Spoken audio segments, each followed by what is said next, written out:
Buenos días, Dios les bendiga a todos. Veo caras nuevas y me da gusto, nos da mucho gusto. Y para quienes no me conocen, no me he presentado, mi nombre es César López y por la gracia de Dios servimos al Señor. Y el día de hoy me ha dado el privilegio de compartir su palabra con ustedes. Hemos estado estudiando ya de varias semanas la vida de Jesús, su vida, sus obras, con el propósito de que, número uno, podamos confiar en Él. La vida cristiana, la vida eterna es por fe, por confiar y por confiar en Jesús, de tal manera que necesario es conocerle para poder confiar en Él. Ese es uno de los propósitos por los cuales estamos teniendo esta serie de estudios acerca de su vida. Y la otra es porque la Escritura también lo presenta a nosotros como el Maestro. De Él tenemos que aprender. De Él aprendemos para vivir la vida cristiana. Él nos infunde aliento. Jesús, verdadero Dios, pero también verdadero hombre. Entonces, son las dos principales razones por las cuales le hemos dedicado ya varias semanas a estar estudiando acerca de la vida de Jesús. A mí me ha bendecido mucho, porque definitivamente él mismo dijo que si escudriñamos las Escrituras dan testimonio de Él. Y también en estas Escrituras hay vida eterna. Y esa vida eterna viene precisamente a través de la vida, la muerte, la resurrección de Jesús. El día de hoy quiero compartir con ustedes otro tema importante. Digo otro porque los demás han sido importantes también. Otro tema importante acerca de ese momento en el que Jesús estuvo en esta tierra caminando. Un momento muy particular y que tiene implicaciones importantes para nosotros, los que hemos alcanzado estos tiempos. Implicaciones importantes. Vamos a analizar en el capítulo número 10 del Evangelio de Mateo.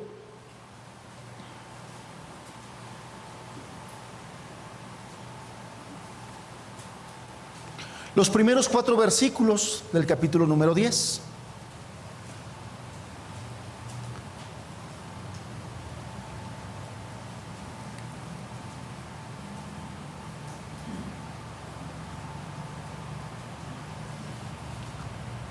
Es un gusto, de verdad, un gusto, porque es un privilegio el poder estar aquí reunidos. Es un gusto verlos, hermanos, hermanas, amigos, amigas. Es un gusto. Dice el versículo 1 al versículo 4 del capítulo 10, Evangelio de Mateo: entonces, llamando a sus 12 discípulos, les dio autoridad sobre los espíritus inmundos para que los echasen fuera y para sanar toda enfermedad y toda dolencia. Los nombres de los 12 apóstoles son estos: primero, Simón, llamado Pedro, y Andrés, su hermano, Jacobo, hijo de Zebedeo, y Juan, su hermano. Verso 3: Felipe, Bartolomé, Tomás, Mateo el publicano, Jacobo, hijo de Alfeo, Lebeo, por sobrenombre Tadeo. Verso 4: Simón el cananita y Judas Iscariote, el que también le entregó. Vemos en este pasaje que a estos 12 hombres se les llama con 2 términos diferentes. El primer término que se utiliza en el verso número 1 es el término de discípulo, y después en el verso 2 se les llama apóstoles. Se les llama apóstoles. Son dos términos los que se utilizan en este. Sin embargo, hoy me quiero enfocar al primer término. Al primer término que está en el verso 1, al primer nombre que se les da a estos 12 hombres. Entonces, llamando a sus 12 discípulos, a sus 12 discípulos. El Evangelio de Mateo no lo registra tal cual, sin embargo, el Evangelio de Lucas sí registra el momento en que el Señor Jesús empieza a escoger a sus discípulos. Ustedes recordarán aquel momento en que el Señor Jesús pasa toda la noche orando para poder escoger 12 de sus discípulos. Él ya había llamado a varios lo seguían, pero hubo un momento muy particular en que él tenía que escoger solamente 12. De todos los que le seguían, él debía escoger 12. Entonces él pasó toda la noche orando en comunión con Dios, preguntándole cuál de esos 12 habría de escoger. Y bueno, el Evangelio de Lucas registra cómo en ese momento él escoge a sus 12 discípulos. Este pasaje que estamos leyendo en Mateo 10 es un momento posterior. Ya los había escogido y aquí les estaba dando ya una encomienda. Si usted lee del verso 5, dice que a estos 12 Jesús envió y les dio potestad y les dio autoridad y les dio indicaciones y les dio instrucciones para poder extender el reino y anunciar el reino de los cielos. Este es un momento posterior a aquel momento en que Lucas registra donde los escoge. Mateo sí registra cuando empieza a llamar a uno por uno. Ustedes recordarán, el hermano Julio apenas les compartió el llamado de Leví el publicano. Bueno, Mateo sí lo registra, pero no ese momento en que él escoge a los 12. Este pasaje que estamos leyendo, repito, es un momento posterior. Ya que los había escogido, ahora les da indicaciones y les da autoridad para extender el reino. ¿Ok?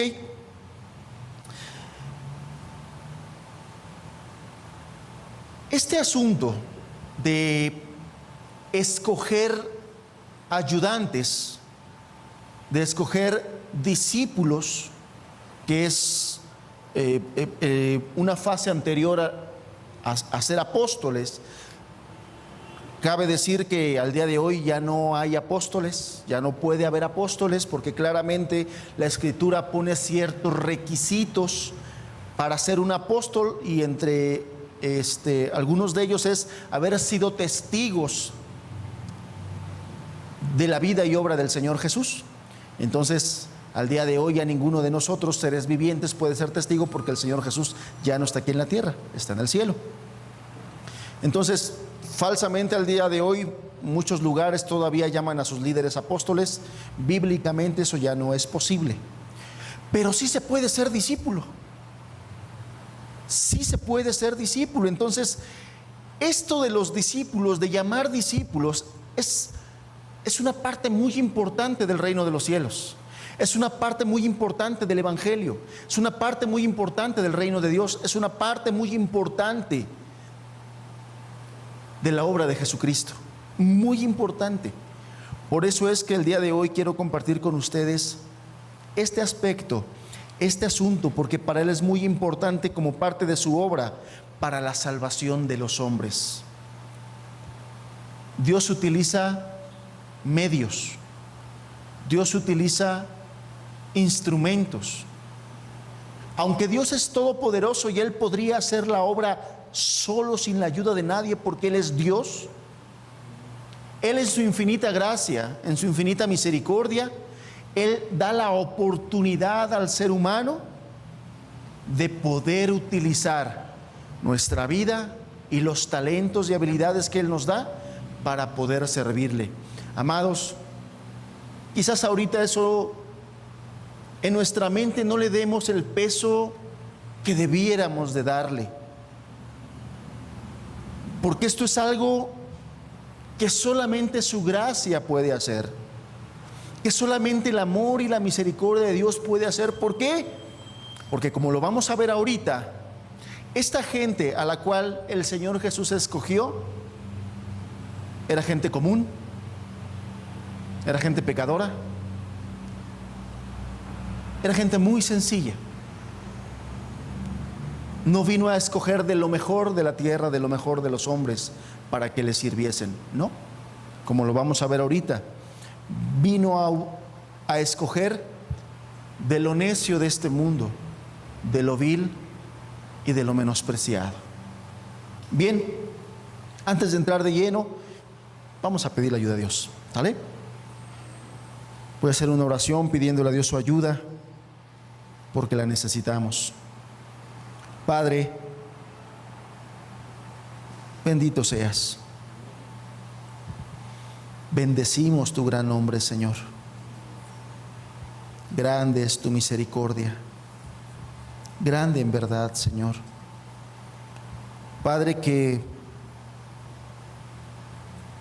habiendo personas, hombres, Señor, que merecíamos la muerte porque la paga del pecado es muerte, que merecíamos tu ira, Señor, porque ciertamente pecamos contra ti, que merecíamos, Señor, tu indiferencia, porque ciertamente indiferencia te ha dado este mundo. Tú no pagas mal por mal, Señor. Tú pagas con bien todo el mal que nosotros hacemos. Padre, dame tu gracia y tu unción para explicar esto. Dame tu ayuda, Señor, para que lo que haya que explicar seas tú mismo poniéndolo en la mente y en el corazón. Ven a estimular a mis hermanos y hermanas, Señor. Ven a estimular a esta iglesia. Ven a poner ánimo en aquellos que no lo tienen para seguirte y caminar contigo, Señor. En el nombre de Jesús. Amén, Señor.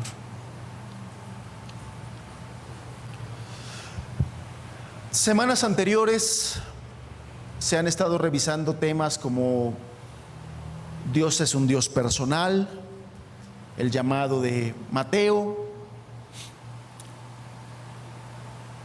Y eso es muy importante. Es muy importante entender todo eso. Es muy importante entender que la búsqueda de Dios debe ser algo personal, porque Dios es un Dios personal. Es decir, Dios quiere tener relación y comunión con cada uno de nosotros como personas, no como grupo.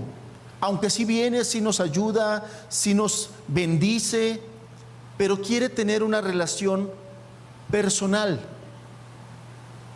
Cada uno de nosotros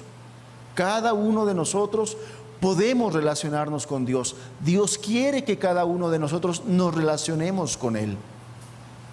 Y así como Él hizo ese llamado a ese hombre publicano, pecador llamado Leví, así Él se acerca a cada persona para hacernos ese llamado. Un llamado a la salvación, un llamado al servicio. En este pasaje que estamos leyendo aquí, Mateo 10, verso 1 al 4, la Biblia, yo les decía, les llama discípulos. La palabra discípulos en el idioma original, que es el griego, el idioma original en que se escribieron los evangelios, que es el griego, es la palabra matetes. Matetes no es otra cosa más que aprendiz o estudiante. Eso quiere decir matete. Aprendiz o estudiante, de tal manera que cuando el verso 1 dice entonces llamando a sus 12 discípulos, lo que estaba diciendo es entonces Jesús llamando a sus aprendices, a sus estudiantes.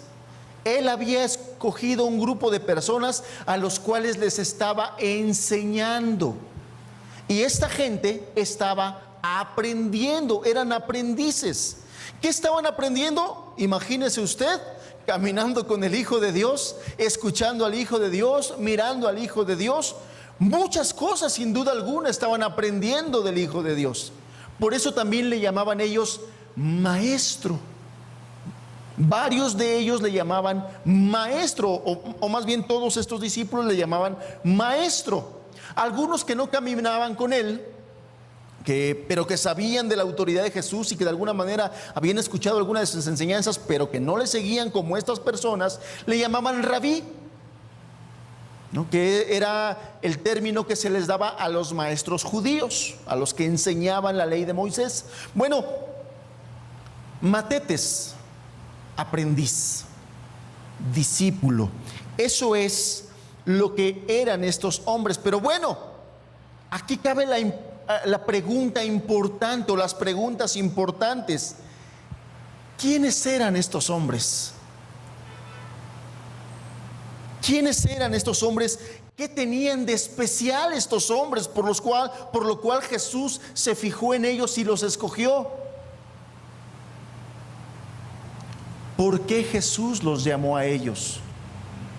Interesantes las preguntas. ¿Por qué lo hizo? Principalmente dos objetivos tengo al compartir con ustedes esto. Número uno, para mis hermanos y hermanas, para la iglesia. Que miremos a través de estos pasajes y a través de la enseñanza que Dios no mira lo de afuera. Que el Señor no vino a escogernos por nuestras capacidades humanas, mucho menos por nuestro corazón humano. Él escogió a estos discípulos por pura gracia, por puro amor y por pura misericordia, no porque haya visto en ellos algo bueno. Y lo vamos a ver ahorita a lo largo de la enseñanza. Y a todos los demás, que tú te des cuenta que el llamado a ser cristiano, el llamado a ser un seguidor de Dios, no tiene nada que ver con habilidades que tú tengas. Dios escoge personas comunes y sencillas. ¿Y a qué nos debe de llevar a entender esto? A caminar con sencillez con Dios y a ser humildes, porque si algo nosotros podemos hacer, como lo vamos a ver ahorita, no es por habilidad nuestra, sino es por la capacitación que Él nos da. Ese es el propósito, esos son los objetivos. Ok. Cuando nosotros leemos los evangelios, cuando nosotros leemos el evangelio de Mateo, de Marcos, de Lucas, de Juan, evidentemente los evangelios se centran en la vida de Jesús. Ese es el propósito, conocer a Jesús a través de los evangelios. Pero no podemos nosotros pasar de lado el hecho de mirar a ciertos hombres que caminaban con Jesús haciendo y diciendo cosas. O sea, no podemos dejar nosotros de lado, posar nuestros ojos al mirar a un Pedro, al mirar a un Juan, al mirar a un Andrés. O sea, no podemos pasar de lado, no podemos ignorar que la vida de Jesús, sí, cierto, fue impactante y es impactante, pero estos hombres estaban al lado de Él, estos hombres le rodeaban, estos hombres le acompañaban y hacían cosas. La vida de estos hombres es fascinante. Es fascinante ver la vida de los discípulos a través de los evangelios y de las cartas que algunos de ellos escribieron en el Nuevo Testamento. Algunos de ellos escribieron cartas que hoy aparecen en la Escritura. Es fascinante ver la vida de estos hombres. Es impactante ver la vida de ellos. Y sin embargo, la Biblia dice que estos 12 hombres eran como nosotros.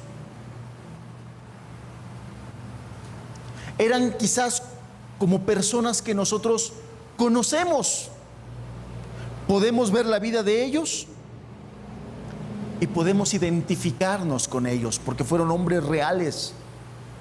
No son ficticios. Fueron hombres reales.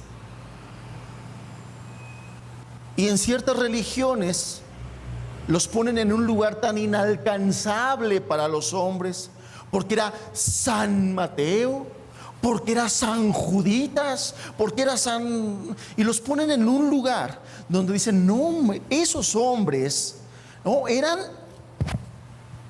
Pero qué hombres. ¿Usted cree que Jesús los escogió porque eran qué hombres? No. De hecho, nosotros en los evangelios podemos ver qué tipos de hombres eran, qué tipo de personas ellos eran.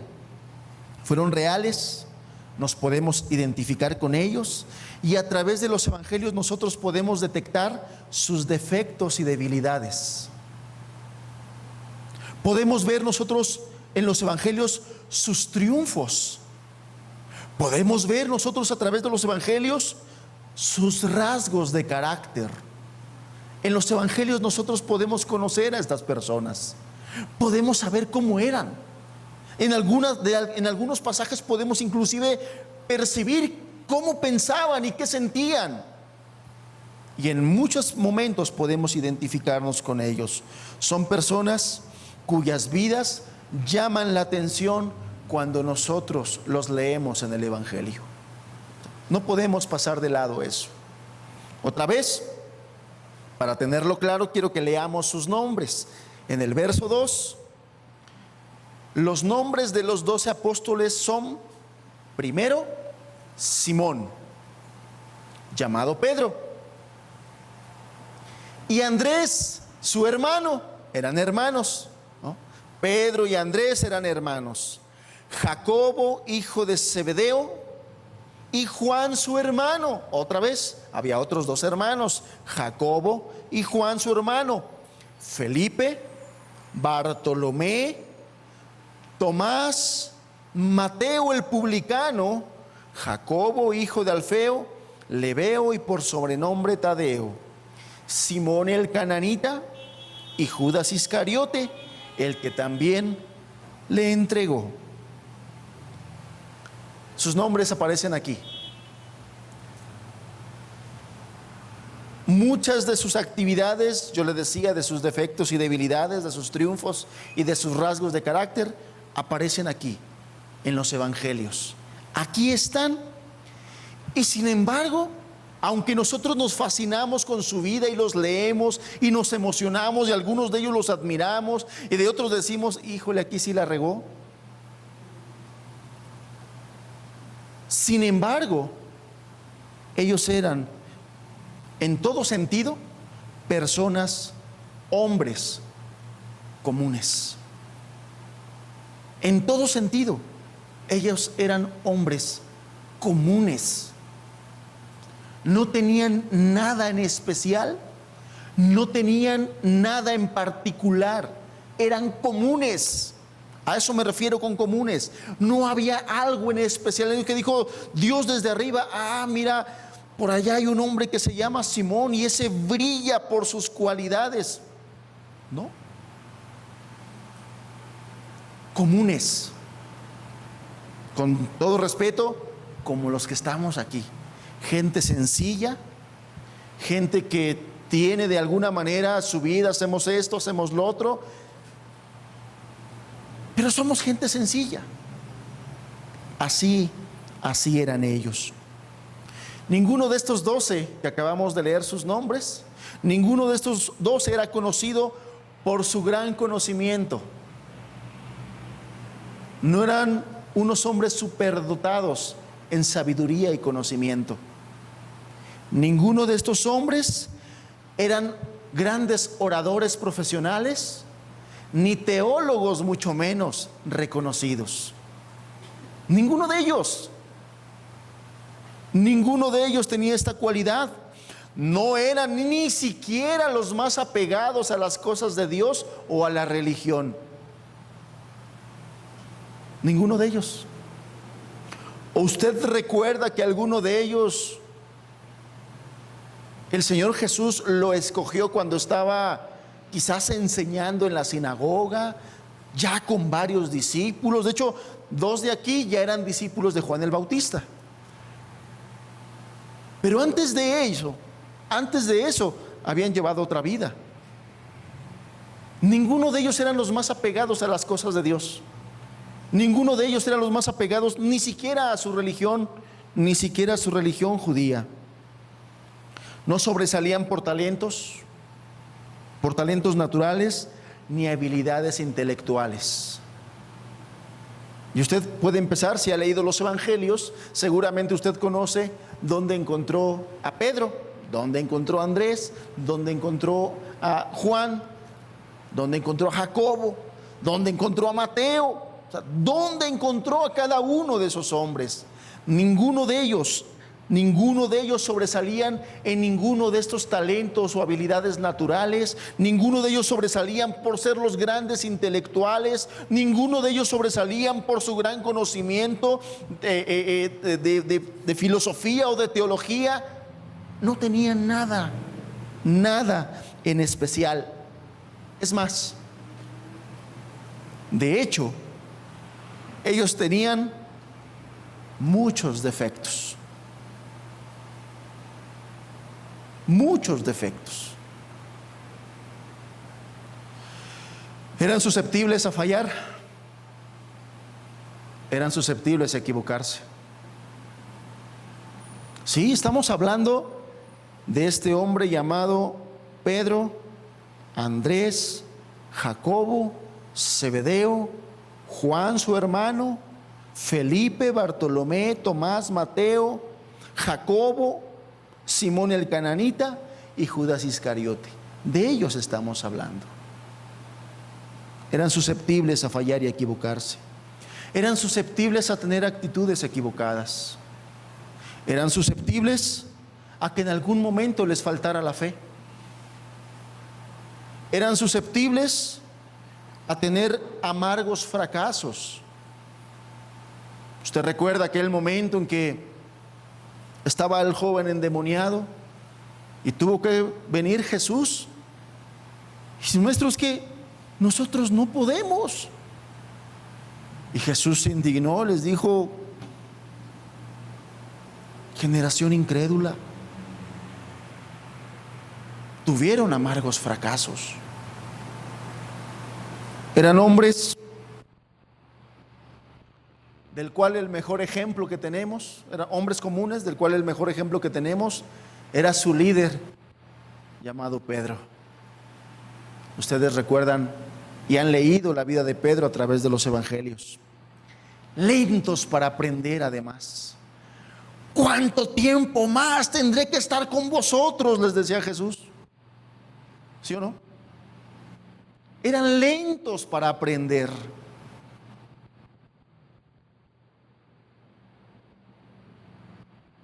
Espiritualmente eran torpes.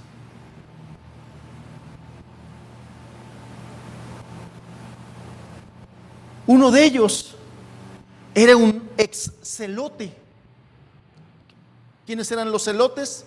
Los celotes eran un grupo radical. Estaban dispuestos a derrocar al gobierno romano a través de la vía de la violencia. Esos eran los celotes. Y entre ellos había uno de estos hombres. Imagínate qué fichita. De esos revoltosos. Seguramente si estuvieran aquí, no sé, a lo mejor los puedes comparar ahí con la sección 22 de allá de Oaxaca o algo así parecido. ¿Cómo les llaman a ese movimiento? Se me olvidó el nombre. Pintando bardas, rompiendo vidrios, hartos del gobierno y todo, haciendo ahí destrozos. Bueno, así era este hombre, ¿no? Así era este hombre, un revoltoso que estaba dispuesto a derrocar al gobierno romano.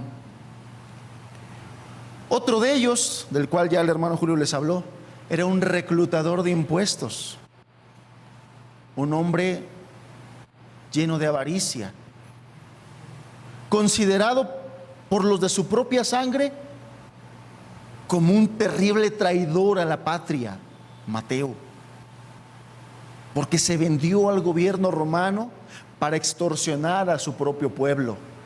Él, siendo judío, quitaba a los judíos su dinero para dárselo al pueblo romano y obviamente quedarse con una parte él.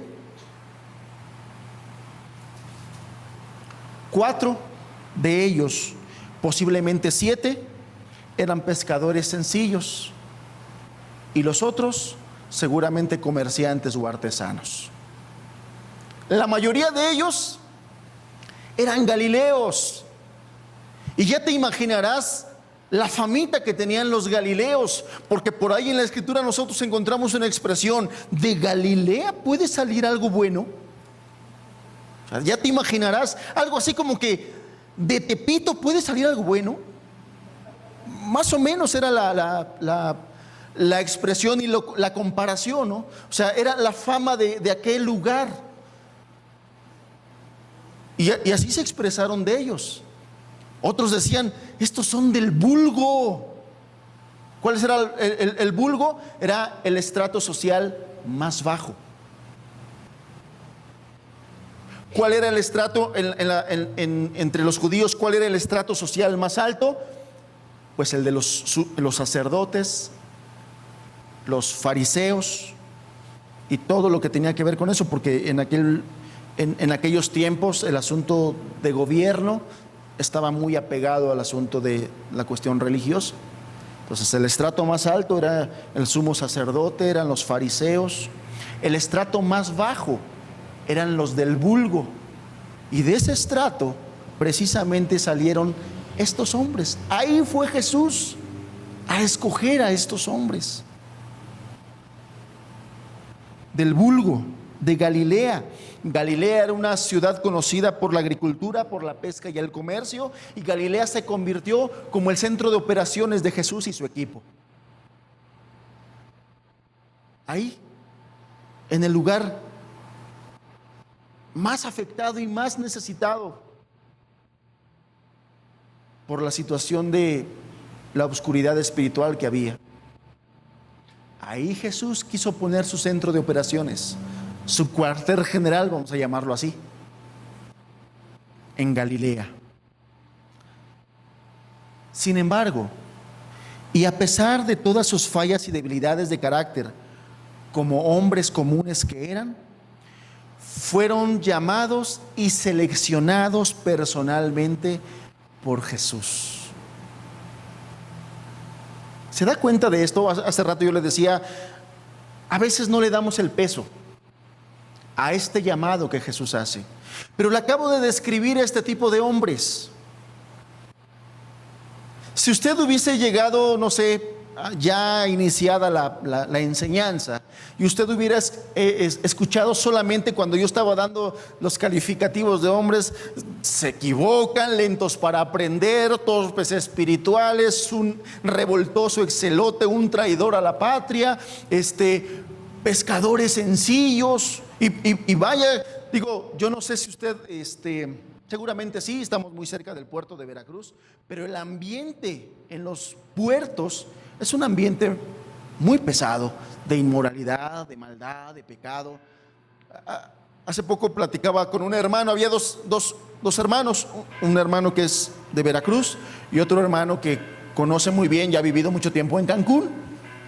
Entonces estaban ahí disertando cuál era la ciudad más inmoral, si Cancún o Veracruz. ¿Usted qué piensa? ¿Usted qué opina? ¿Cuál es la ciudad más inmoral, Veracruz o Cancún? Y estábamos ahí en una disertación en cuanto a dónde hay más maldad, y hubo algo que el hermano de Veracruz dijo que de veras me dejó pensando. Porque yo le decía: no, yo pienso que Cancún está más corrompido. Yo pienso que Cancún hay más maldad y más inmoralidad. Y el hermano me dijo: sí, pero hay una gran diferencia. Quien en Cancún hace el ambiente pesado y están de inmorales son los extranjeros, son los turistas. Usted va a las playas y en las playas se encuentra mujeres extranjeras desnudas. Dice: pero son los extranjeros. Dice: pero en Veracruz, quien hace pesado y el ambiente inmoral son los moradores de ahí, son los veracruzanos. Yo dije: tiene razón. En fin, esto lo decía porque aquí había hombres que eran pescadores. 4, probablemente 7 de ellos eran pescadores. ¿En qué ambiente habrán vivido?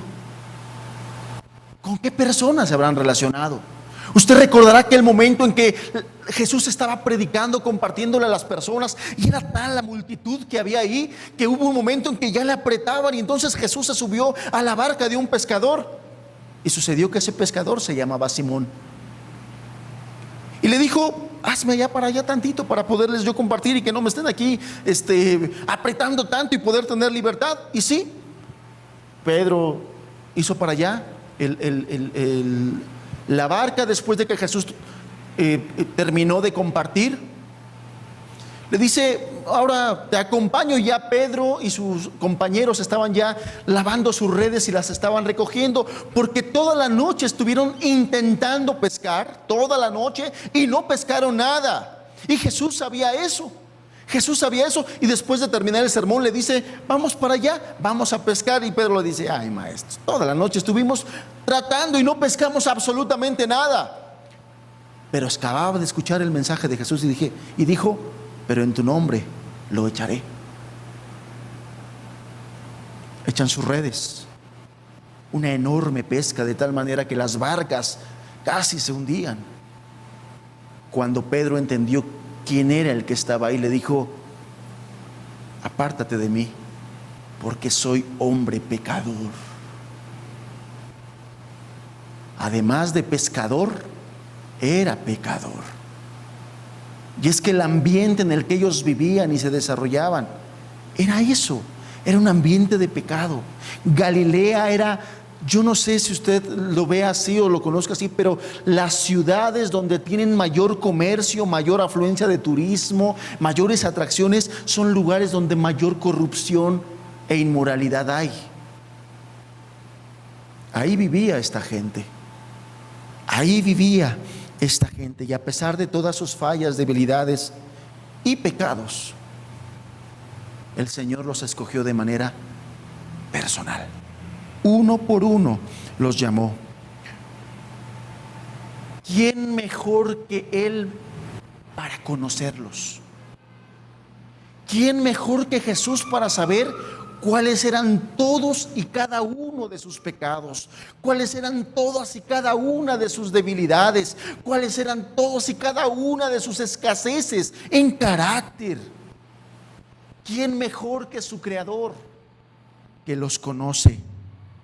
¿Quién mejor que su Creador los podía conocer como Él solo lo puede hacer? Conocía sus fallas, conocía sus pecados. Escucha esto: mucho antes de que los eligiera.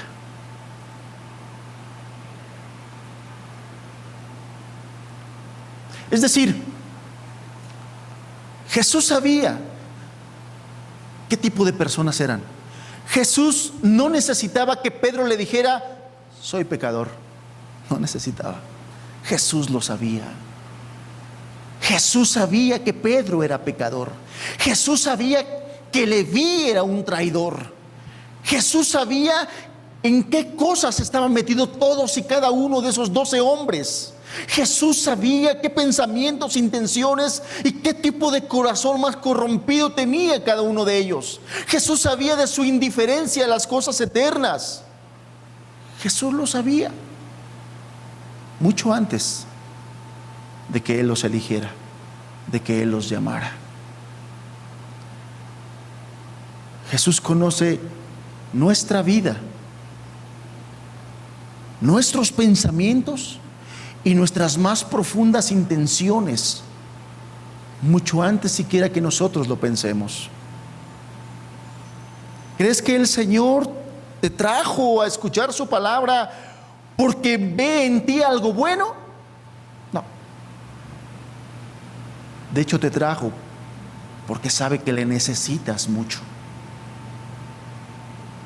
le necesitas, sabe con qué batallas, sabe a qué pecado estás esclavizado, sabe cuántas veces has tratado de dejar ese pecado, esa maldad y que no has podido, sabe en qué cosas saliendo de la reunión vas y te metes otra vez. Él sabe todas esas cosas.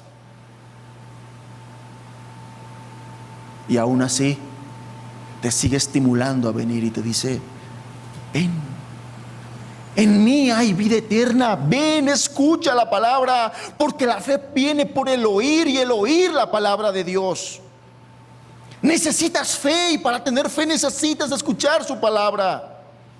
Por eso te trae, por eso te estimula, por eso puso una persona para que te invitara y para que te dijera: ven, escucha la palabra de Dios, porque a través de la palabra de Dios en tu corazón brota fe, y a través de la fe puedes conocer a Jesucristo,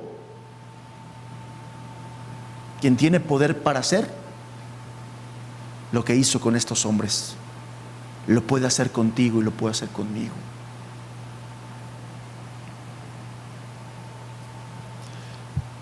Esta es de alguna manera la radiografía de estos aprendices, de estos estudiantes de Jesús. Esta es su descripción, este es su currículum. Bien perdidos, sin ninguna habilidad natural que los destacara,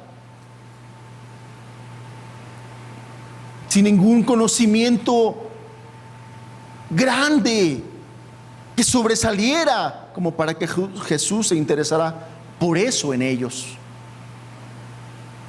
Esta es su radiografía. Y esto tiene varias implicaciones. Esto que te acabo de decir ahorita tiene varias implicaciones. El conocer nosotros el carácter de ellos, sus fallas, sus debilidades, sus carencias, su torpeza, su lentitud para aprender, tenía varias implicaciones. Y yo quiero mencionarte algunas de ellas. Si nosotros analizamos estas cualidades de estas personas desde la perspectiva humana, desde el punto de vista humano, si nosotros nos paramos y decimos: a ver, Jesús, el Hijo de Dios, vino a esta tierra para establecer su reino, una obra grande, una obra valiosísima, que requiere diligencia, que requiere de muchas cosas para convencer el corazón duro de los oyentes, porque no es fácil transmitir el mensaje del reino de los cielos, no es fácil transmitir el mensaje de vida eterna cuando caen corazones duros, no es fácil. Entonces Jesús vino a eso, y Jesús quería ayudantes, gente que le ayudara a llegar a esos corazones duros para convencerlos, para transmitir la cosmovisión de Jesús acerca de la vida eterna. Por lo tanto, se requería de un equipo especial. Usted sabe que para las misiones de guerra importantes, los países tienen cuerpos de élite y los preparan y los capacitan de una manera más alta que el ejército, nada más. O sea, tienen cuerpos de élite, bien preparados, bien capacitados para las misiones más importantes. Bueno, Jesús tiene una misión mucho más importante que todas las misiones que los países puedan tener: la salvación de las almas eternas. Y Él escogió un equipo, y su equipo tenía todas estas deficiencias. Eran del vulgo, de Galilea, donde algunas personas opinaban que nada bueno podía salir de Galilea. Y Jesús los escogió. ¿Qué implicaciones tiene esto desde la perspectiva humana?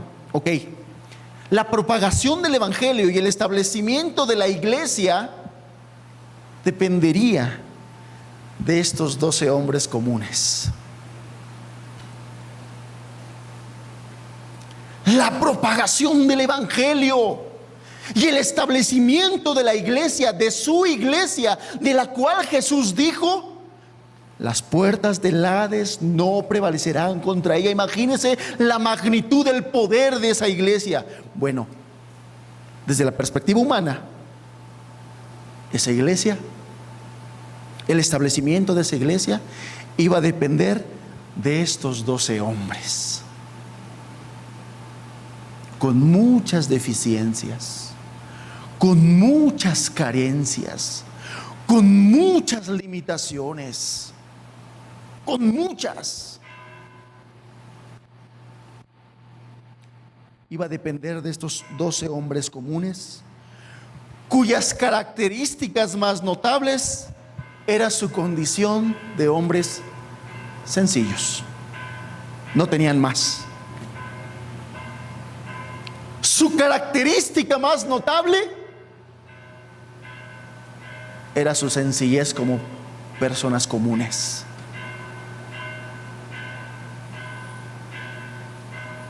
En los ejércitos de élite, la manera en que como seleccionan a sus integrantes, empiezan a observar a sus ejércitos y empiezan a ver las características sobresalientes de cada uno de ellos, y empiezan a hacer una selección de los mejores en rendimiento, en condición, en inteligencia, en su capacidad de resistencia al sufrimiento, en su valor, en lo aguerridos que son, en las habilidades en cuanto a tiro, puntería, lo mejor de lo mejor.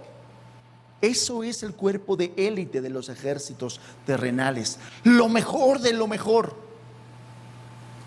El equipo de Jesús, desde la perspectiva humana, no era ni por mucho lo mejor de lo mejor. Con todo respeto, de lo peorcito.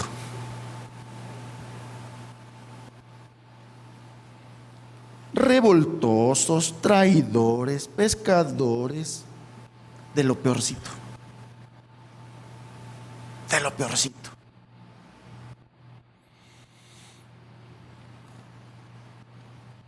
Además de eso, además de sus características más notables, que era su condición de hombres sencillos, además de eso, Jesús los seleccionó y los preparó en un muy corto tiempo.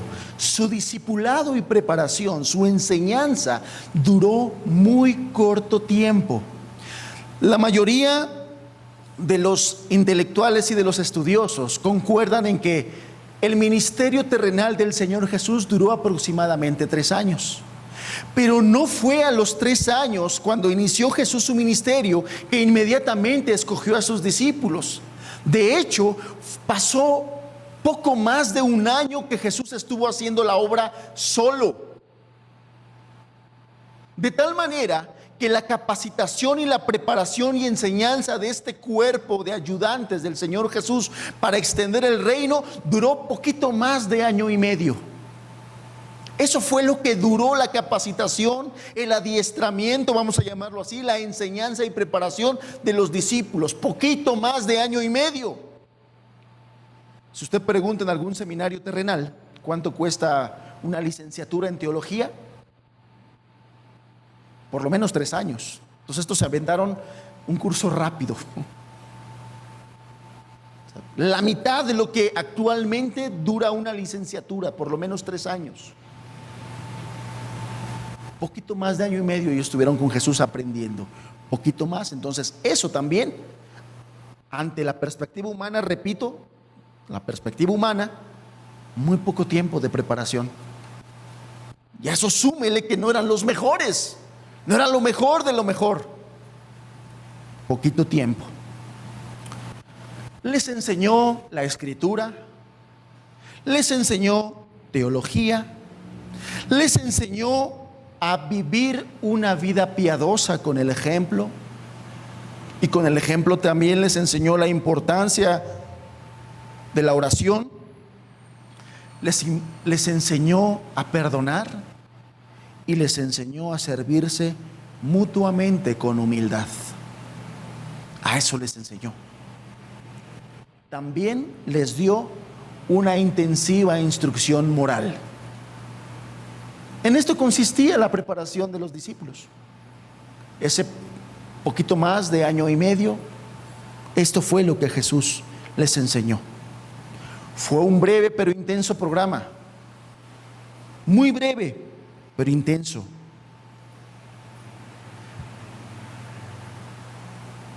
¿Y qué es lo que nosotros leemos al final del Evangelio? Cuando Jesús terminó este programa de preparación, de selección y de preparación, lo que nosotros nos encontramos al final del Evangelio es que la noche en que Jesús fue entregado, todos estos salieron corriendo.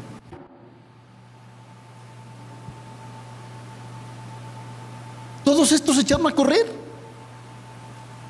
Se fueron a esconder.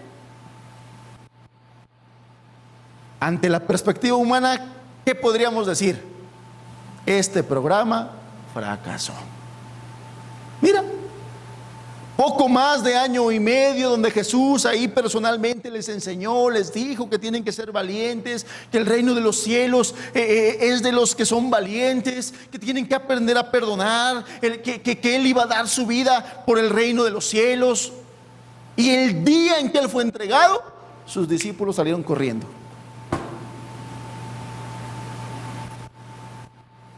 Si humanamente habría que ponerles una calificación, ¿qué calificación le pondría usted? Tache. Reprobados. Reprobados.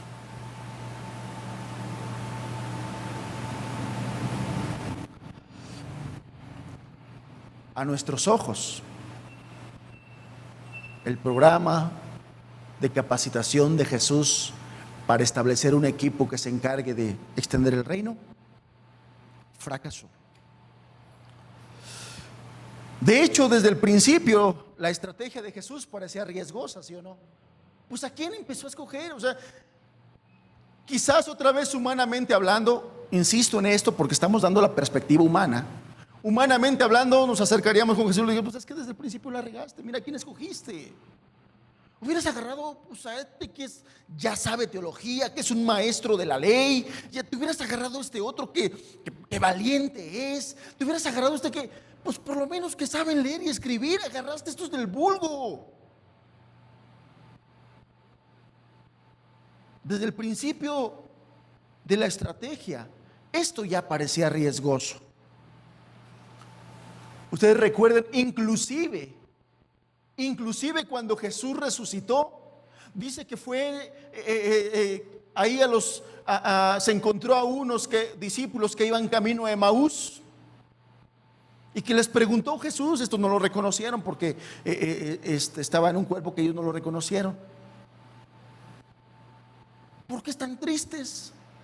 No, pues es que este varón llamado Jesús realmente era profeta, ya no era el hijo de Dios, ya era profeta.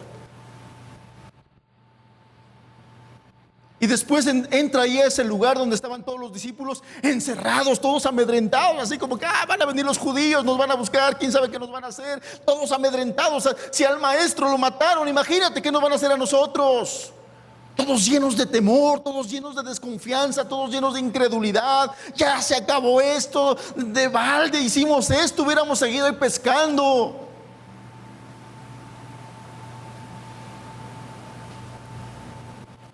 Ellos mismos se sentían fracasados. Ellos mismos se sentían fracasados. Ellos mismos se sentían mal consigo mismos. De nada sirvió. De nada sirvió todo esto. Sin embargo, Jesús conocía perfectamente cuál era su estrategia.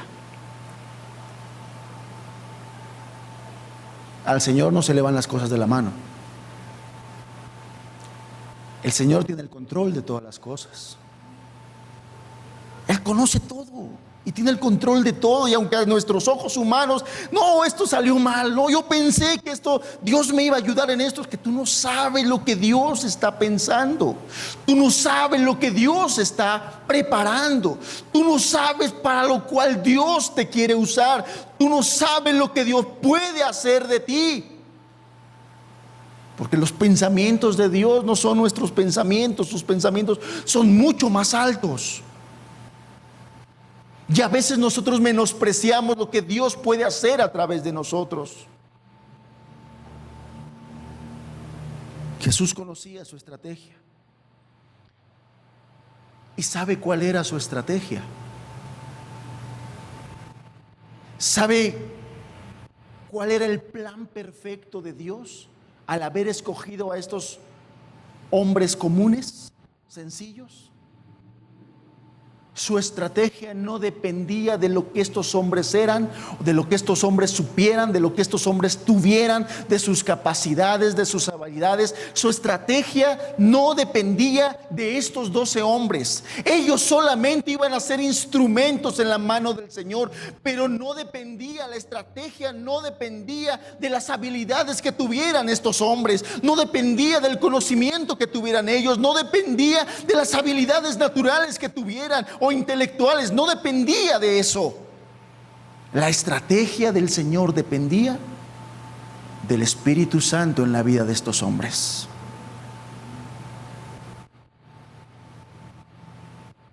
Dios mismo tomando la rienda de la vida, del pensamiento, de sus miembros, de sus habilidades, tomando control de la vida de estos hombres comunes y sencillos. El Espíritu Santo de Dios. El Espíritu Santo de Dios. Y así, alentados por el Señor resucitado, volvieron nuevamente a su llamado. Usted recuerda ese momento en que Jesús entra a esa habitación que estaba impregnada por temor e incredulidad de los mismos discípulos. ¿Y cuál fue la palabra con que Jesús les saludó?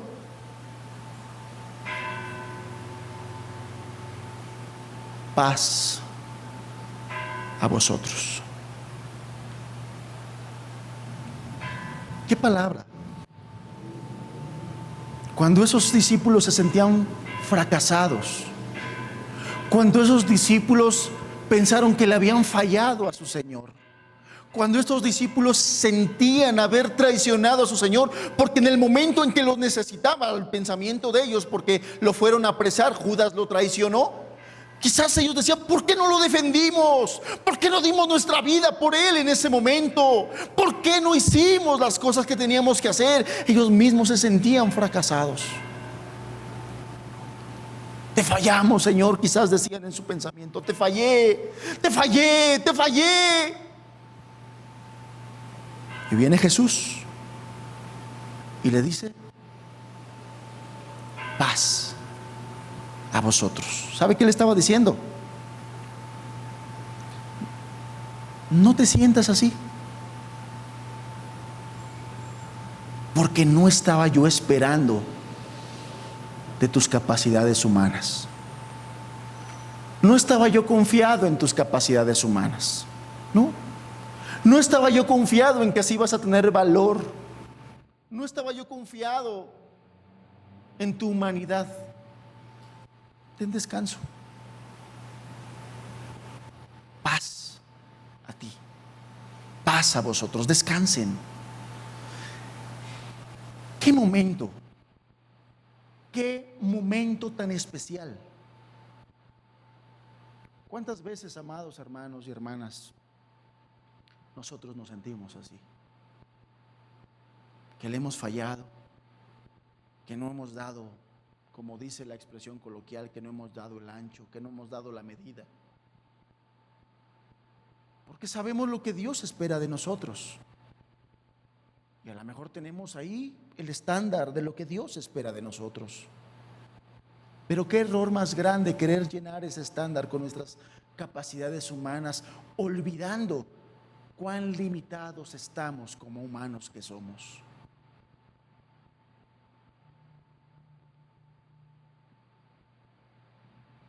cuán importante va a ser para nosotros entender cuál es el éxito de la estrategia de Jesús. Porque quizás viene a la mente, y seguro que viene a la mente de nosotros: Señor, ¿por qué me escogiste a mí? ¿Tienen idea ustedes cuántas veces yo me he preguntado: ¿por qué tengo que estar yo aquí parado para compartirle a un grupo de personas, para que conozcan tu palabra y te conozcan a ti? Muchas veces me he preguntado: ¿por qué? ¿Por qué si había personas con más capacidades que yo, más elocuentes, con mejores capacidades para exponer, para hablar ante el público, quizás con un corazón mejor para poder atender las necesidades de uno y de otro? Es que la estrategia de Jesús no soy yo. La estrategia de Jesús es su espíritu en mí.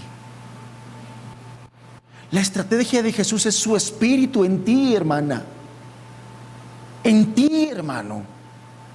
Esa es la estrategia de Jesús. Él no está esperando en tus habilidades humanas, en tus sentimientos humanos, en tus emociones. Él no está esperando en qué tienes tú para darle. Porque cuando llegamos a Jesús, no tenemos absolutamente nada que darle. Una vida destrozada, una vida contaminada, una vida corrompida, un pensamiento corrompido, sentimientos corrompidos, todo echado a perder. Es lo único que tenemos cuando llegamos a Jesús. Es lo único que tenemos. ¿Tú crees que Jesús está esperando algo de eso? Nada hay en eso. Nada hay en eso, porque cuando Jesús nos examina, cuando nosotros llegamos a Él y caminamos apartado de Él, Él fue el que le transmitió a Isaías el pensamiento que dice: desde la planta hasta la coronilla, llaga podrida. De tal manera que cuando ve nuestro pensamiento, llaga podrida. Cuando ve nuestro corazón, llaga podrida. Cuando ve nuestro razonamiento, llaga podrida. Cuando ve nuestras emociones, llaga podrida. Cuando ve nuestras intenciones, llaga podrida. Cuando ve nuestras habilidades, llaga podrida. Nada bueno hay en nosotros. Llaga podrida. Por tanto tiempo que vivimos apartados del Señor, por tanto tiempo que vivimos en la oscuridad, alejados de la luz que es Jesús, alejados de la luz que es Dios, pero vivimos en la oscuridad, y en la oscuridad a veces ya no sabemos ni en qué tropezamos. Caemos y caemos y caemos y caemos. Por lo tanto, Jesús no espera nada de eso. Jesús no espera nada del viejo hombre. Lo único que espera es que ese viejo hombre sea crucificado juntamente con Él. Es lo único que espera, que ese viejo hombre muera. Lo único que espera de ese viejo hombre. Pero el éxito y la victoria de todo su programa de salvación y establecimiento del reino no depende de nosotros.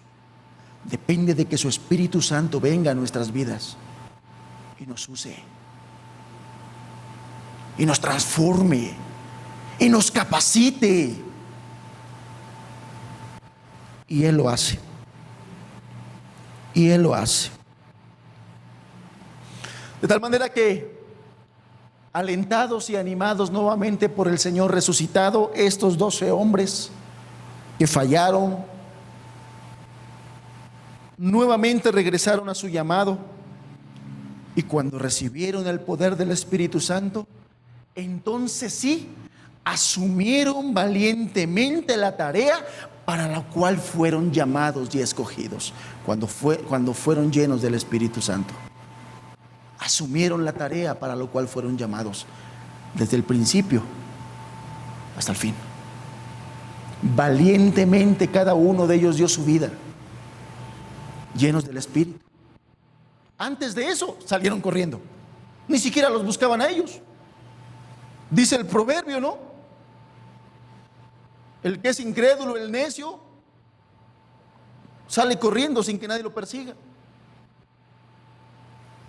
Así estos discípulos todavía no tenían el poder del Espíritu Santo y salieron a correr y no iban por ellos. Pero cuando fueron llenos del Espíritu, ellos mismos fueron a entregar su vida. ¿De dónde vino ese valor? ¿De dónde vino esa entrega? ¿De las habilidades de ellos? ¿De su humanidad? ¿De su sencillez? No.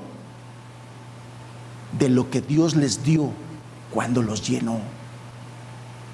De eso vino. De ahí vino todo eso.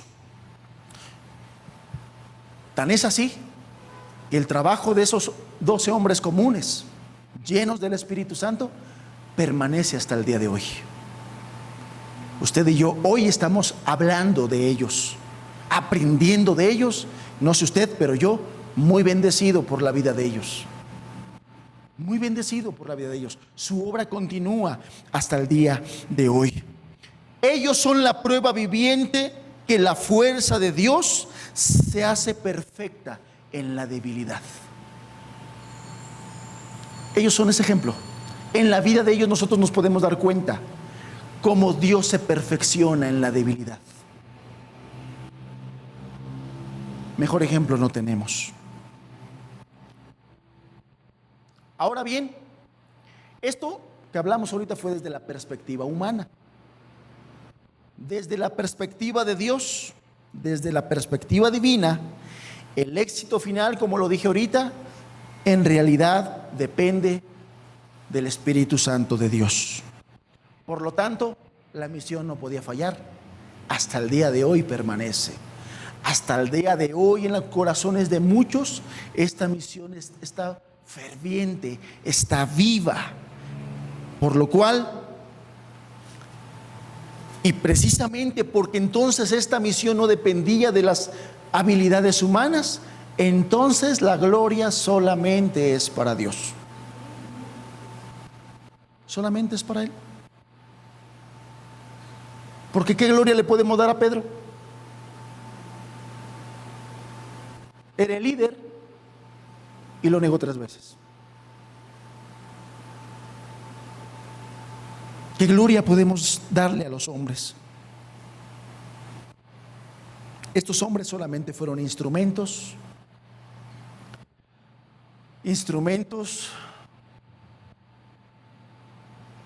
de la misma manera que podemos serlo usted y yo.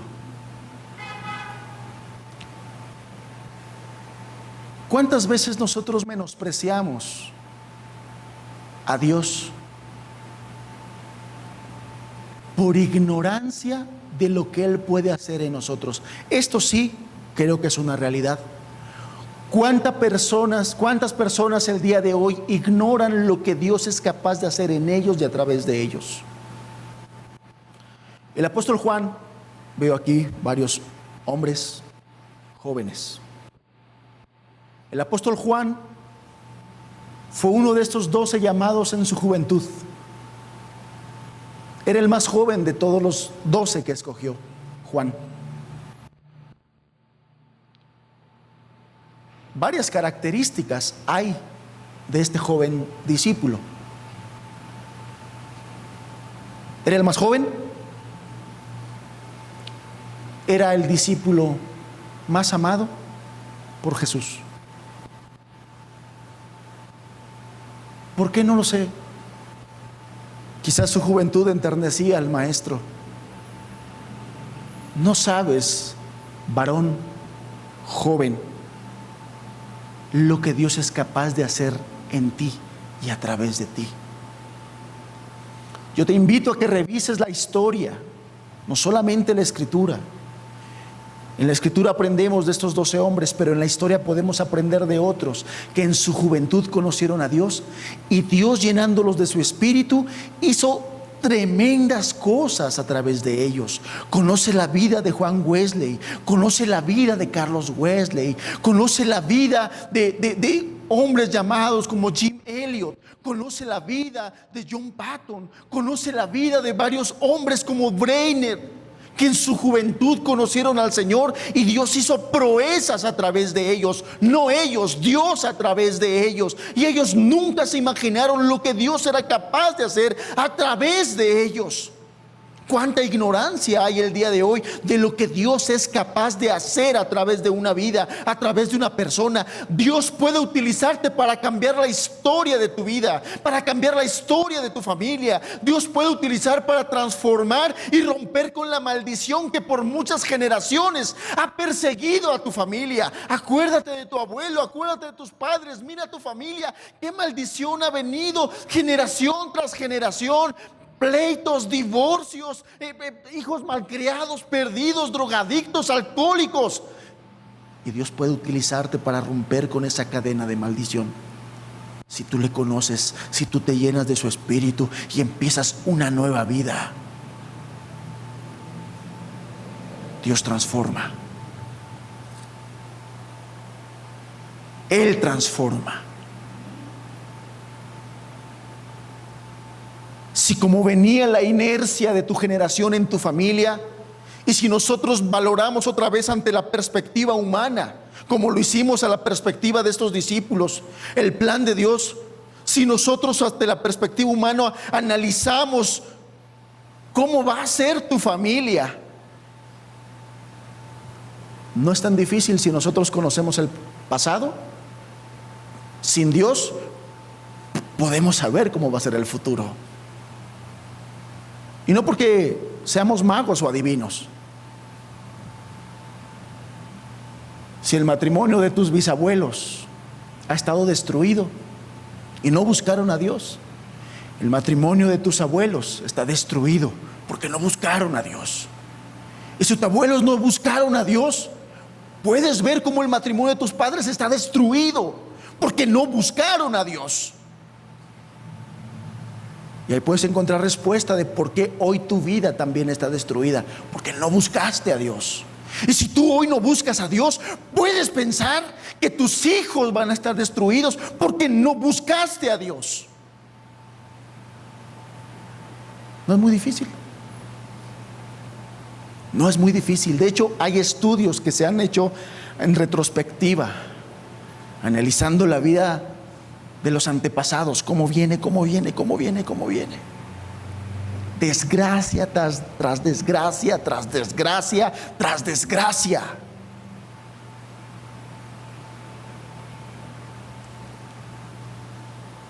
Y lo que Dios puede hacer a través de ti. No tienes idea de lo que Dios puede hacer a través de ti. ¿Tienes idea?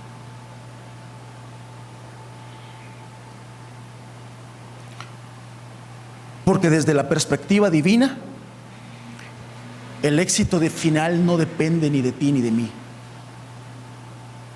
Depende de su espíritu que nos llena. De eso depende, de su espíritu y así las cosas no pueden fallar.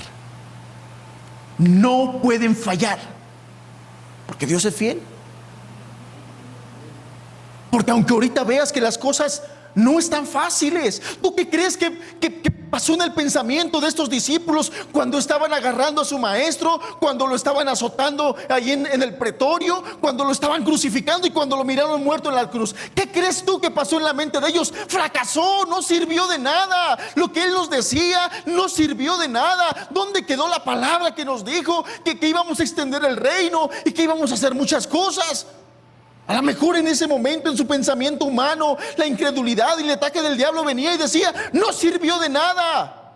Y así muchas veces nos pasa a nosotros cuando miramos las circunstancias que no están funcionando, que esto no nos está saliendo bien, que esto no nos está haciendo bien, que nuestros hijos por los cuales oramos no están caminando como nosotros quisiéramos, que dice: ¿qué está pasando? ¿Por qué Dios no me escucha? ¿Por qué Dios no está haciendo nada?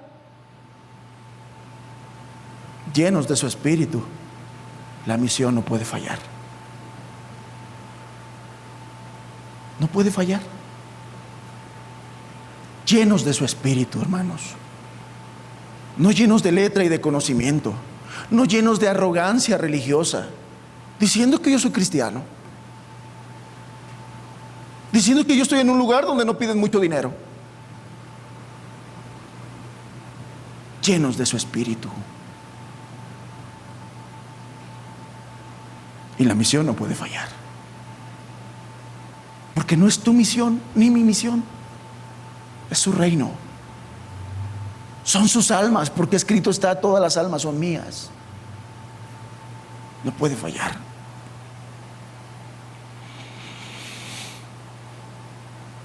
Estos hombres solamente fueron instrumentos, como lo podemos ser usted y yo. Y fíjese, es precisamente este tipo de medios e instrumentos a los cuales Dios les gusta utilizar. Porque el sano no tiene necesidad del médico, el enfermo va al médico. De la misma manera, el Señor Jesús no vino a llamar a justos, sino a pecadores al arrepentimiento. Jesús vino a llamar a gente que se sepa, se reconozca, porque qué difícil es reconocer, reconozca su corrupción moral. Reconozca su corrupción moral, reconozca que está perdido y que necesita todos los días de Dios. A Dios le gusta utilizar este tipo de medios, este tipo de instrumentos. Y con esto termino. Aquí hay dos cosas muy importantes. Dos cosas muy importantes que con esto quiero terminar. Básicamente existen dos llamados que nosotros podemos identificar en la vida del discípulo, del aprendiz, del estudiante. A estos hombres, antes de enviarlos, porque a partir del verso 5 en este capítulo 10, Dios los envía. Fíjese lo que dice el verso 5, capítulo 10. A estos 12 envió Jesús y les dio instrucciones, diciendo: por camino de gentiles no vayáis, y en ciudades samaritanos no entréis, sino id antes a las ovejas perdidas de la casa de Israel, y yendo predicad. Ya les está dando un mandamiento: vayan y prediquen, diciendo: el reino de los cielos se ha acercado. Y después les da otro mandamiento, verso 8: sanad enfermos, limpiad leprosos, resucitad muertos, echar fuera demonios. De gracia recibiste, dad de gracia. Ya les está mandando e instruyendo ir a servir. Pero antes de este mandamiento hubo uno antes: el llamado a la conversión, el llamado a la salvación. Yo le dije hace un rato, así como Dios utilizó a estos hombres comunes, imperfectos, pero llenos de su Espíritu Santo, así nos puede utilizar a usted y a mí, si es cierto. Pero nunca le utilizará si primeramente usted no se rinde a sus pies, no rinde su voluntad a su voluntad. Si primeramente usted no cree en Jesucristo y va a Él en arrepentimiento y fe, nunca. Dios no utilizará ningún vaso que no haya sido primeramente limpiado por Él. Nunca. Dios nunca utilizará, repito, ningún vaso que primeramente sea limpiado por Él. Estos 12 discípulos rebeldes, pecadores como dijo Simón, traidores como lo era Leví, tuvieron que ser primeramente limpiados por Jesús y por la palabra. Jesús les dijo: ustedes ya están limpios por la palabra que habéis oído.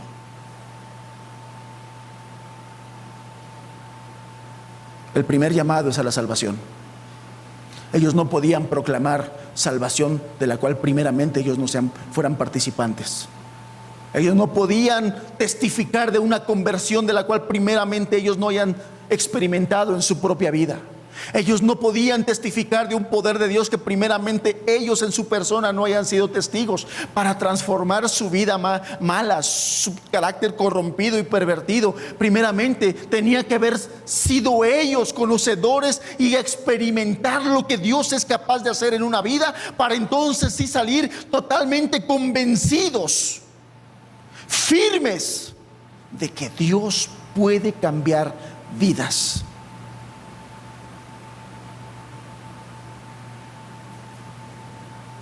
Si una persona sigue amando el pecado, no puede decir que ha sido transformada y salvada. No puede amar a Dios si ama el pecado. No puede amar a Dios si ama el pecado, la maldad.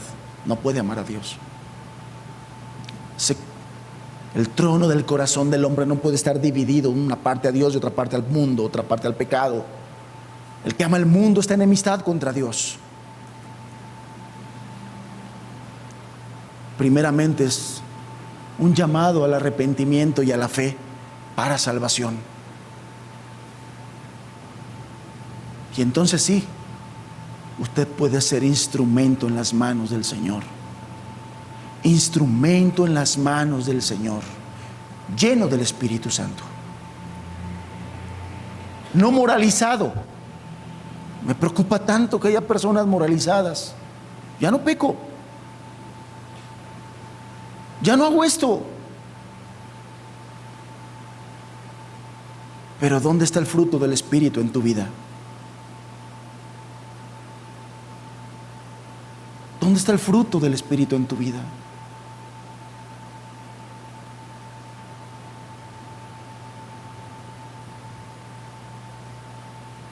Porque el hecho de que no peques en sí mismo no te va a ayudar a ver la gloria de Dios en tu vida. Lo que te va a llevar a vivir el gozo y la paz de la vida cristiana es el Espíritu de Dios morando todos los días en ti. Llena del Espíritu, lleno del Espíritu. No es el conocimiento en sí mismo, es la fe que viene por el oír. El primer llamado de estos hombres fue a la salvación, al arrepentimiento y a la fe para perdón de pecados. Y el segundo llamado fue al servicio. En el primer punto es necesario reconocer a Jesús como el verdadero Cordero de Dios y Señor de todo en arrepentimiento y fe. Insisto, estos discípulos tuvieron que pasar primero por esto.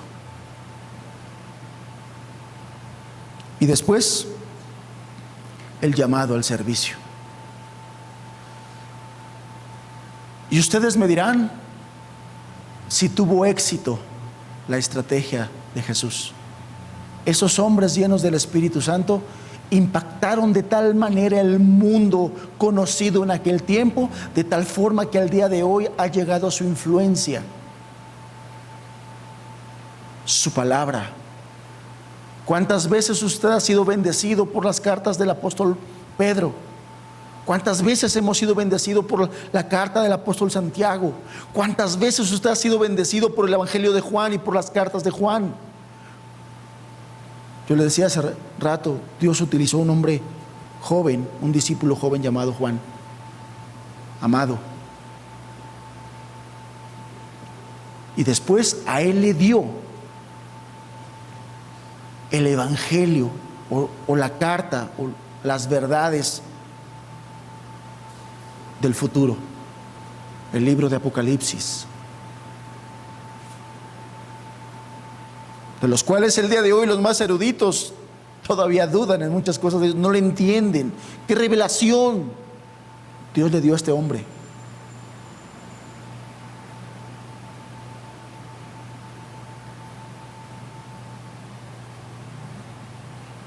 Un llamado al servicio.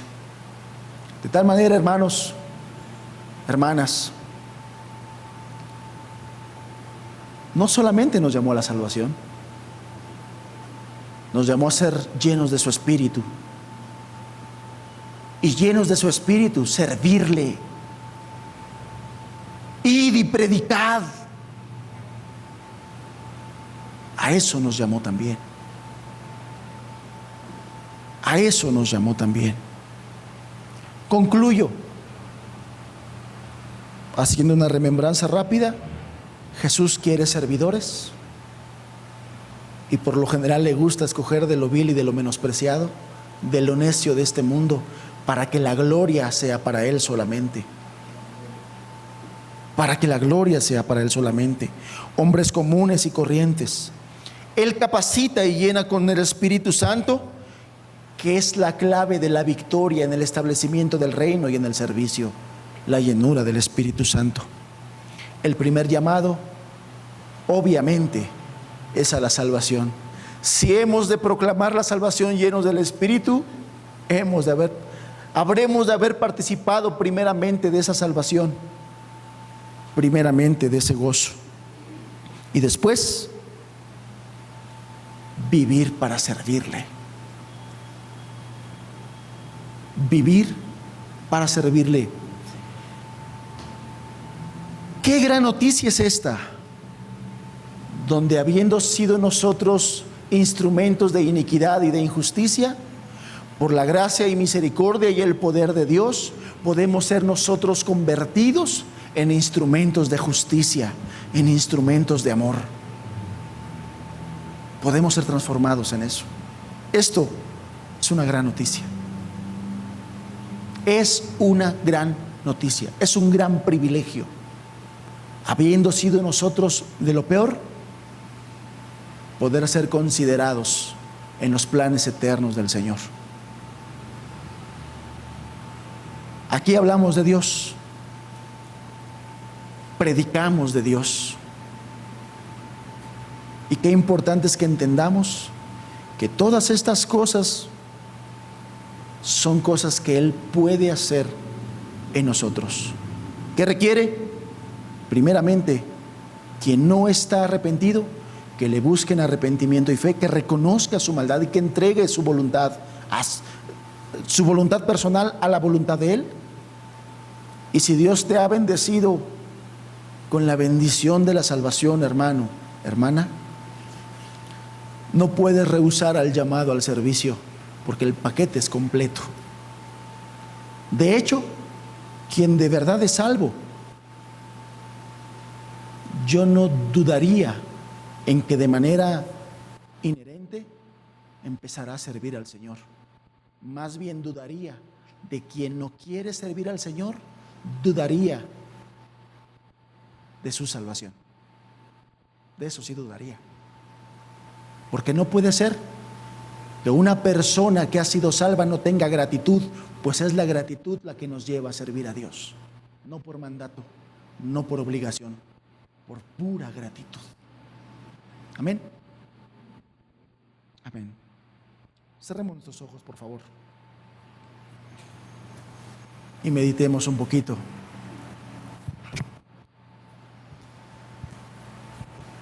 Meditemos un poquito.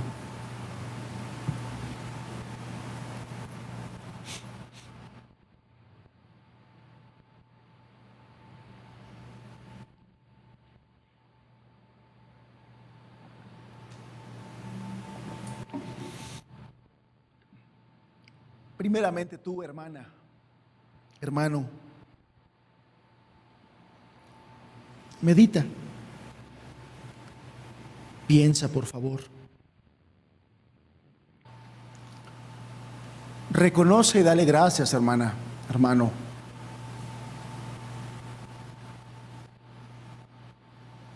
porque nos llamó,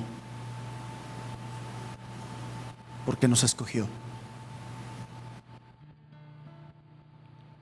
porque nos dio la oportunidad. Fíjate en esto. A pesar de que sabía quién eres, a pesar que conocía tus maldades, a pesar que cada día te miraba cómo te levantabas a pecar contra Él,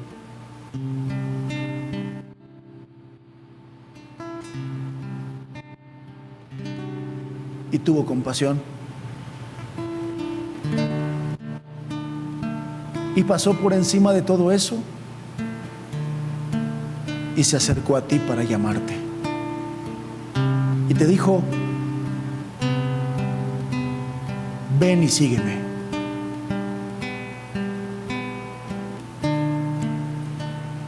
A pesar de lo que eras, a pesar de lo que eras. Se acercó y te dijo: sígueme.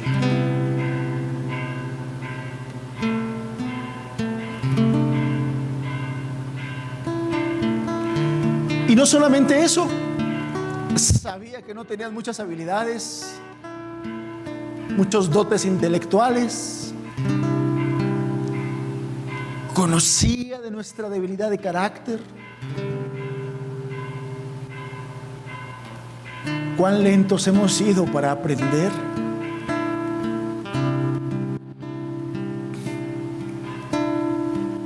¿Cómo hemos de reconocer eso, hermanos? Cuán lentos hemos sido para aprender.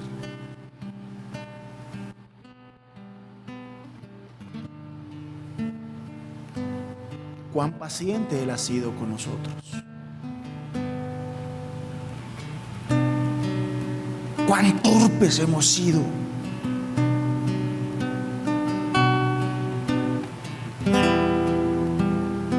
¿Y crees que el Señor no lo sabía? Claro que lo sabía.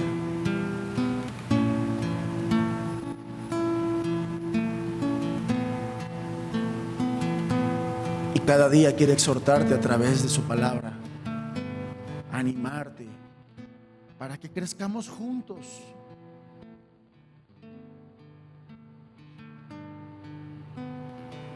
Para que le sirvas.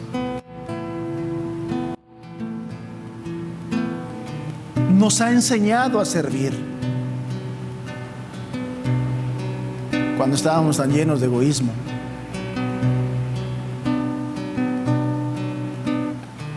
nos ha enseñado a servir.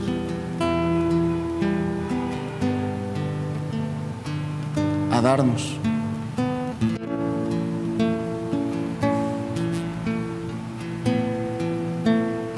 A perdonar.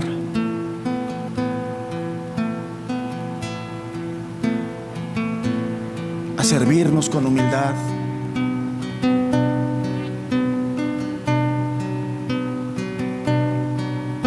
Cuán paciente has sido para enseñarnos. Cuán lentos hemos sido para aprender.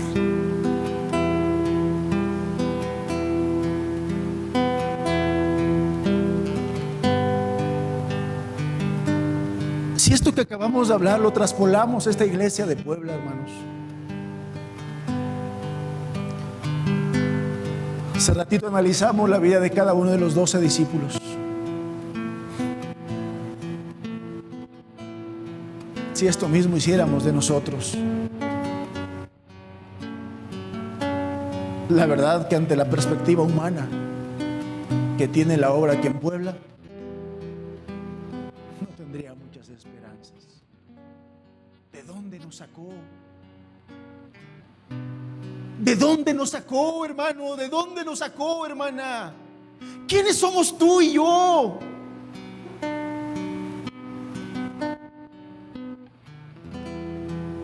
A los ojos humanos, esta misión tendería a fracasar.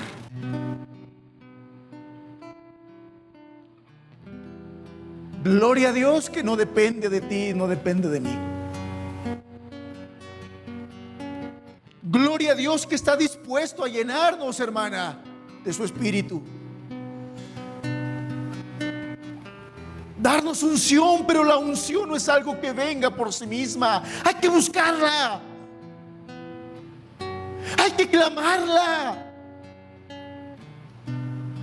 Hay que ir de rodillas ante el Señor y decirme: dame tu espíritu. Porque aquellos discípulos oraban perseverando en aquel aposento alto, esperando la promesa del Señor, clamando de día, clamando de noche. Tu promesa, Señor, la promesa del Espíritu. Porque también queremos ser tus testigos, como lo fueron esos hombres.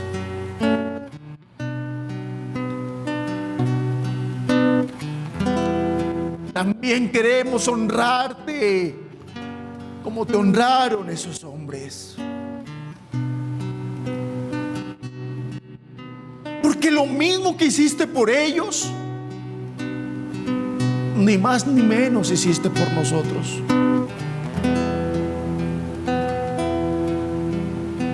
Y ellos se dieron. Y esos granos de trigo cayeron a tierra y murieron, y te llevaron mucho fruto.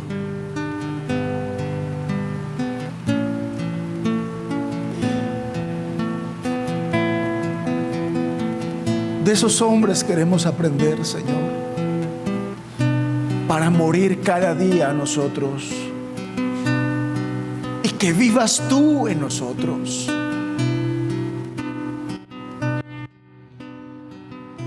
Que muera yo y que vivas tú. Que podamos decir como aquel que se reconoció como el primero de los pecadores, como un abortivo, pero dijo: ya no vivo yo,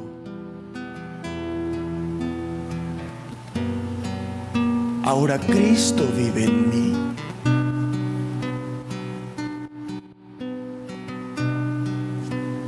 ¿Y cuántos vieron a Cristo en ellos, Señor? ¿Cuántos vieron a Cristo?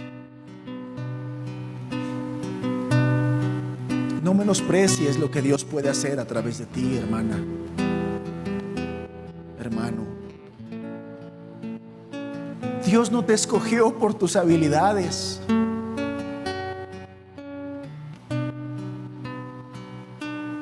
Dios no te escogió por tus dotes o talentos. Te escogió porque de lo vil eras, de lo necio de este mundo éramos, pero con un propósito: para glorificarse a través de ti.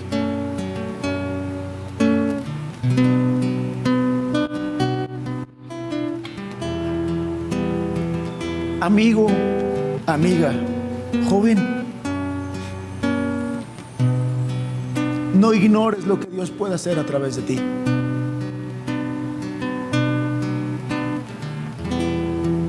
No ignores lo que Dios puede hacer a través de ti. No menosprecies lo que Dios puede hacer a través de ti. Pero hoy te está llamando a reconocer a Jesucristo como el Cordero de Dios y Señor de todo, y rendirte y entregarte.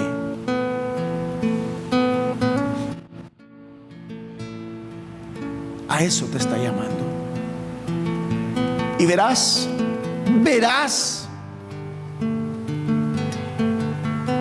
cómo Dios es vivo y verdadero y transforma.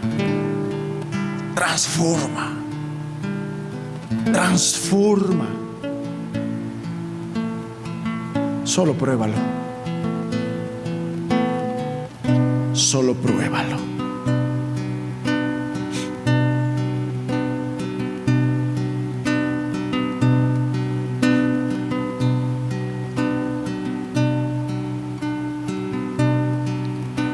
Envuélveme, Señor, que seas todo en mí. Lléname, Señor, que huela solo a ti. Que seas todo en mí, esa es mi voluntad. Sé todo en mí, sé todo en mí.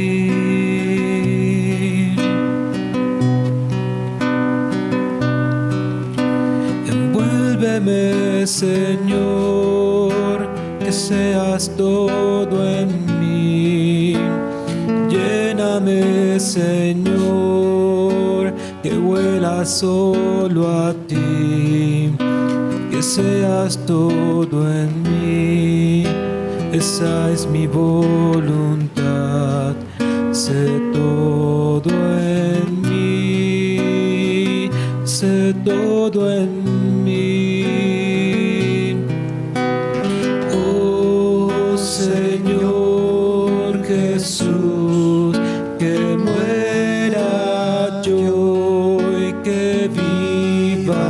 vivas tú. Oh Señor Jesús, sé todo en mí, sé todo en mí. Oh Señor Jesús, que muera yo y que vivas tú. Oh Señor Jesús, sé todo en mí. Gracias, Señor.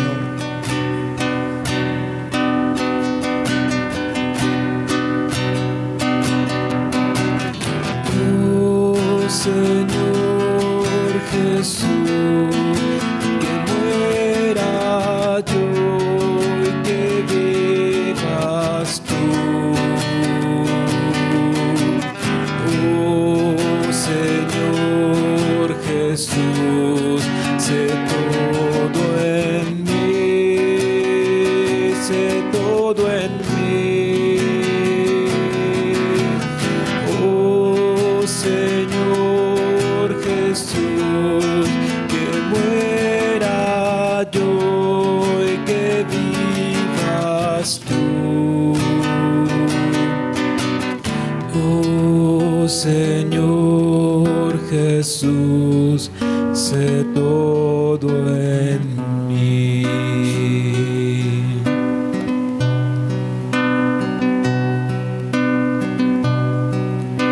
Envuélveme, Señor, que seas todo en mí. Así como hiciste con estos hombres, Lléname, Señor, que huela solo así como a hiciste ti. con ellos. Que seas todo en mí, esa es mi voluntad. Sé todo en mí, en Señor. mí.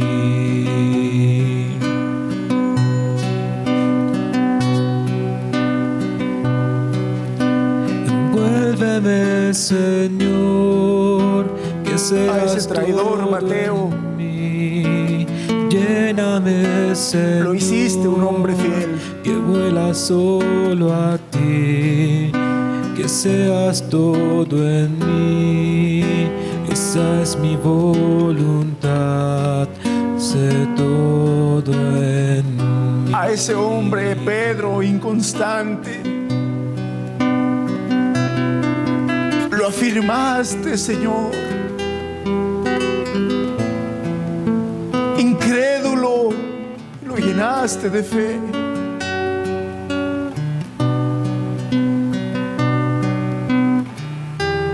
Al que te negó, lo llevaste a honrarte y a dar su vida, Señor, por ti.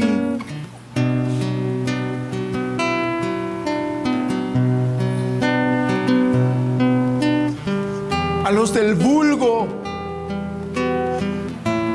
los llenaste de sabiduría de lo alto para hacer tu obra.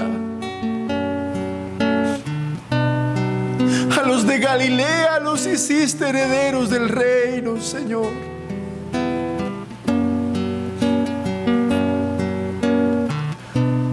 Al joven Juan e inexperto,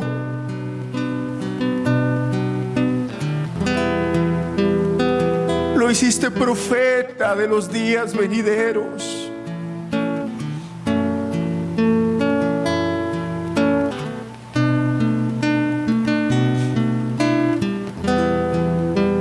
Transfórmanos, Señor.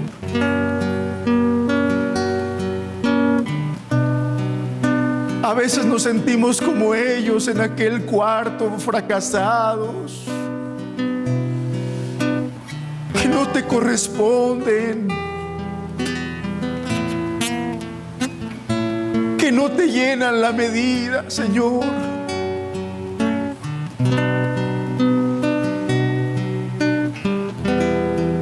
Y tendemos a poner nuestros ojos en nosotros mismos.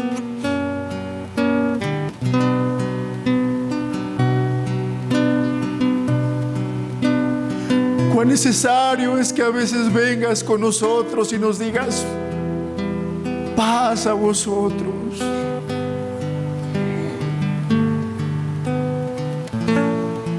Pero que venga ese ánimo que tú infundiste a ellos también.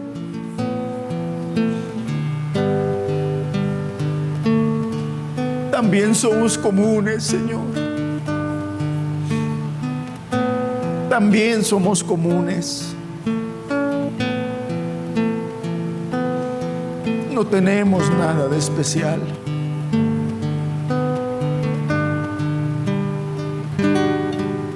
Pero sé tú en nosotros. Que muera yo, que vivas tú.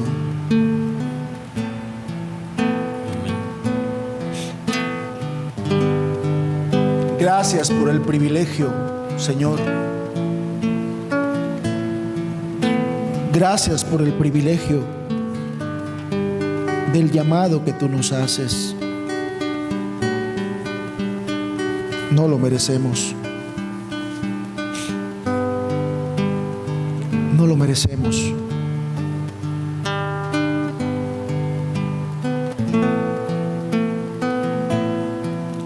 Ayúdanos a honrarte, Señor. En el nombre de Jesús.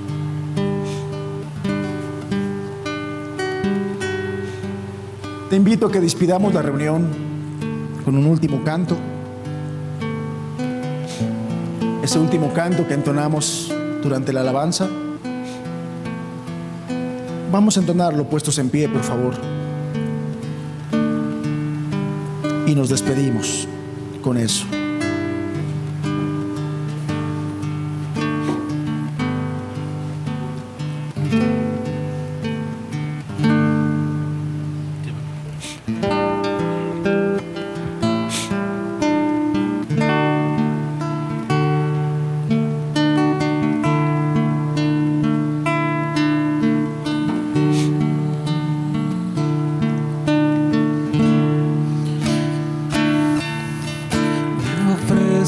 Señor, en sacrificio a ti. Llévame, Señor, en tu santidad. Pruébame, quita toda maldad dentro de mí. Me ofrezco, Señor, a tu majestad, el sacrificio a ti. Me ofrezco, Señor, en sacrificio a ti. Llévame, Señor, en tu santidad. Pruébame, quita toda maldad dentro de mí. Te ofrezco, Señor, a tu majestad, el sacrificio a ti.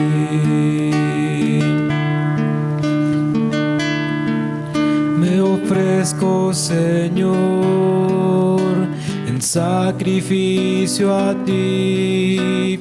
Llévame, Señor, en tu santidad. Pruébame, quita toda maldad dentro de mí. Me ofrezco, Señor, a tu majestad, en sacrificio a ti. Pruébame, quita toda maldad dentro de mí.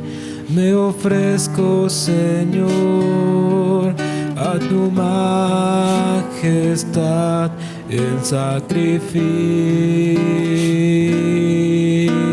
a ti.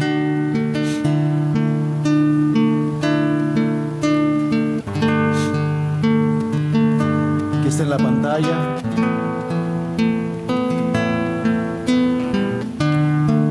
Vamos a cantarlo una vez más.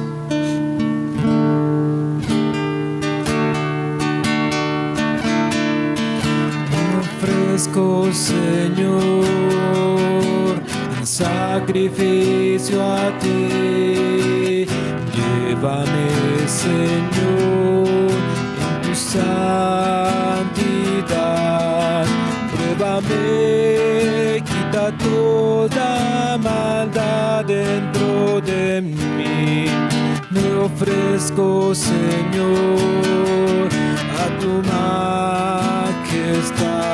en sacrificio a ti. Me ofrezco, Señor, en sacrificio a ti. Llévame, Señor, en tu santidad. Pruébame, quita toda maldad dentro de mí. Me ofrezco, Señor, a tu majestad, en sacrificio a ti. Pruébame, quita toda maldad dentro de mí.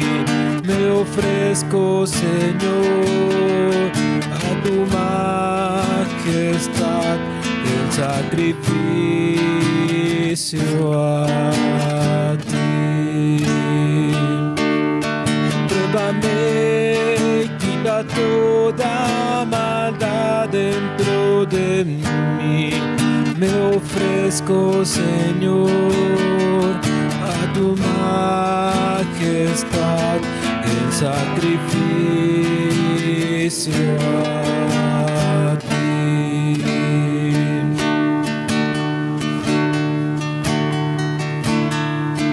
Gracias, Señor. Gracias porque anima nuestro corazón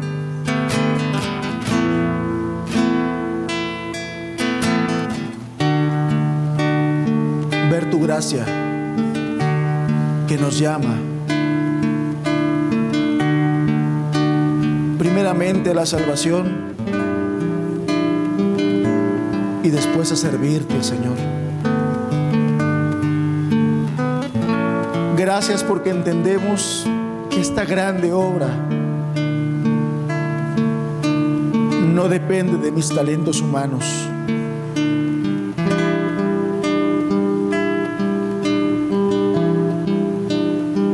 Depende de tu Espíritu morando en mí.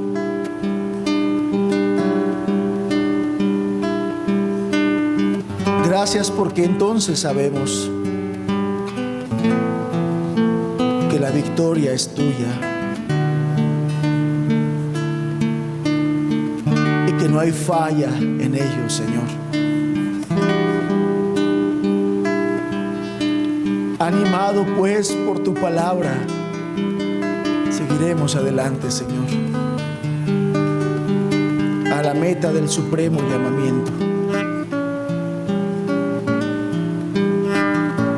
Gracias por cada joven, señorita, que trajiste tú, Señor, por cada persona, por mis hermanos y hermanas. Gracias por esta iglesia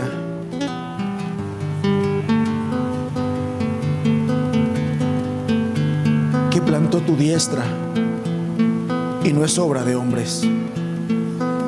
Por lo tanto,